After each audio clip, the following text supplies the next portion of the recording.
Hi ಎಲ್ರಿಗೂ ನಮಸ್ಕಾರ. ನಾನು ರಮ್ಯಾ. ಇವತ್ತಿನ ಕಾಲದಲ್ಲಿ ಲೋನ್ ಇಲ್ಲದೆ ಇರುವವರು ಯಾರೂ ಇಲ್ಲ ಅಂತಾನೆ ಹೇಳಬಹುದು. ಕೆಲವರು ಪರಿಚಿತರಿಂದ ಸಾಲವನ್ನು ತೆಗೆದುಕೊಂಡ್ರೆ, ಇನ್ನು ಕೆಲವರು ಬ್ಯಾಂಕ್ಗಳು ಅಥವಾ ಆನ್ಲೈನ್ ಆ್ಯಪ್ಗಳ ಮೂಲಕ ಸಾಲವನ್ನು ಮಾಡ್ಕೊಂಡಿರ್ತಾರೆ. ಸುಲಭವಾಗಿ ಸಿಗತ್ತೆ ಅಲ್ವಾ ಅಂತ ಕ್ರೆಡಿಟ್ ಕಾರ್ಡ್ಗಳಿಂದಲೂ ಕೂಡ ಹಣವನ್ನು ಖರ್ಚು ಮಾಡ್ತಾರೆ. ಬಾಡಿಗೆ, ಕರೆಂಟ್ ಬಿಲ್ಲು, ನೀರಿನ ಬಿಲ್ಲು ಇವೆಲ್ಲವುಗಳನ್ನು ಕ್ರೆಡಿಟ್ ಕಾರ್ಡ್ ಮೂಲಕ ಪಾವತಿಸಿ ಆ ದೊಡ್ಡ ಮೊತ್ತವನ್ನು EMI ಆಗಿ ಪರಿವರ್ತಿಸ್ಕೊಳ್ತಾರೆ.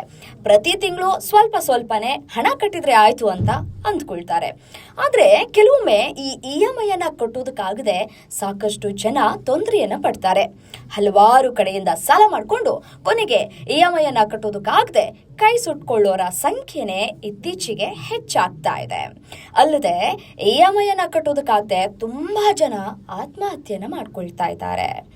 ಬ್ಯಾಂಕ್ನಲ್ಲಿ ಲೋನ್ ತೆಗೆದುಕೊಂಡು ಅದನ್ನ ಕಟ್ಟೋದಕ್ಕಾಗದೆ ಇದ್ದಾಗ ಬ್ಯಾಂಕ್ನ ರಿಕವರಿ ಏಜೆಂಟ್ಸ್ಗಳು ಬಂದು ಅವರ ಲಿಮಿಟ್ಸ್ ಅನ್ನ ದಾಟಿ ಮಾಡ್ತಾರೆ. ಅಂದ್ರೆ ಅವರ ಲಿಮಿಟ್ಸ್ನ ಕ್ರಾಸ್ ಮಾಡ್ತಾರೆ. ಆ ಮಾತುಗಳಿಂದ ರೋಸಿ ಹೋಗಿ ಮೆಂಟಲಿ ಪ್ರೆಷರ್ ಹೆಚ್ಚಾಗೋದ್ರಿಂದ ಆತ್ಮಹತ್ಯೆ ಪ್ರಕರಣಗಳು ಕೂಡ ಹೆಚ್ಚಾಗೋದಕ್ಕೆ ಕಾರಣ ಆಗ್ತಾ ಇದೆ. ಹಾಗಿದ್ರೆ RBI ರೂಲ್ಸ್ ಏನ್ ಹೇಳತ್ ಗೊತ್ತಾ? ಈ ವಿಡಿಯೋವನ್ನ ಕಂಪ್ಲೀಟ್ ಆಗಿ ನೋಡಿ, ನಿಮ್ಗೆ ಗೊತ್ತಾಗತ್ತೆ. RBI ರೂಲ್ಸ್ ಪ್ರಕಾರ ರಿಕವರಿ ಏಜೆನ್ಸಿಗಳಿಗೂ ಕೂಡ ಕೆಲವೊಂದು ರೂಲ್ಸ್ ಅಂಡ್ ಬೌಂಡ್ರೀಸ್ ಇದ್ದೇ ಇದೆ.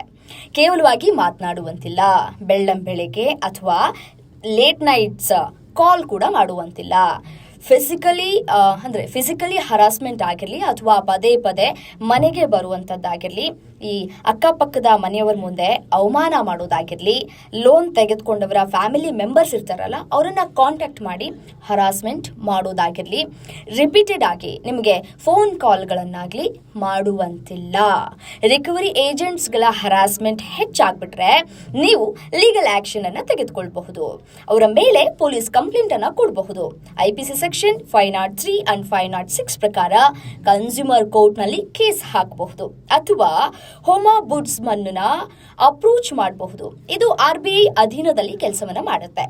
ಜೊತೆಗೆ ಸೈಬರ್ ಕ್ರೈಮ್ ನಲ್ಲೂ ಕೂಡ ರಿಪೋರ್ಟ್ ಮಾಡಬಹುದು ನೀವುಗಳು. ಸೊ ಲೋನ್ ತೆಗೆದುಕೊಳ್ಳೋದು ತಪ್ಪಲ್ಲ, ಆದ್ರೆ ಕಾನೂನಿನ ಪ್ರಕಾರ ರಿಕವರಿ ಏಜೆಂಟ್ಗಳು ಬೆದರಿಸೋದು ತಪ್ಪು. ಈ ಮಾಹಿತಿ ನಿಮಗೆ ಇಷ್ಟ ಆಗಿದ್ರೆ ಶೇರ್ ಮಾಡಿ, ಕಾಮೆಂಟ್ ಮಾಡಿ, ಫಾಲೋ ಮಾಡಿ. ಬಾಯ್.